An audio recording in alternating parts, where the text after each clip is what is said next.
Na praznik gospodovega razglašenja oziroma svetih treh kraljev je papež Frančišek mašo daroval v Vatikanski baziliki. V pridigi je spregovoril o tem, kako so božja merila drugačna od človeških.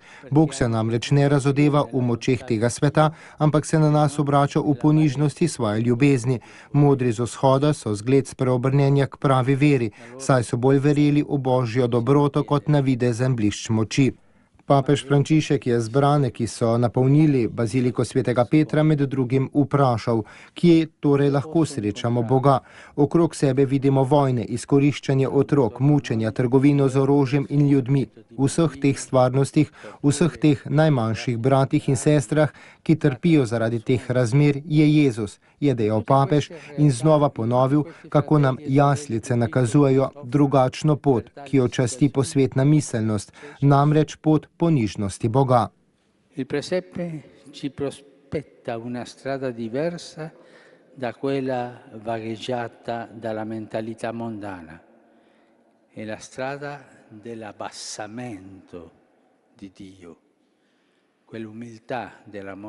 Jaslice nam kažejo drugačno pot od tiste, po kateri hrepeni posvetna miselnost. To je pot ponižanja Boga, njegova slava skrita v betlehemskih jaslih, v križu na Kalvariji, v bratu in sestri, ki trpita. Modri so vstopili v skrivnost, od človeških računov so prišli v skrivnost. To je bilo njihovo spreobrnenje. In naše, je vprašal zbrane papež Frančišek. Modri so po njegovih besedah spoznali to skrivnost in to je bilo njihovo spreobrnenje. Kakšno pa je naše spreobrnenje, nas sprašuje sveti oče.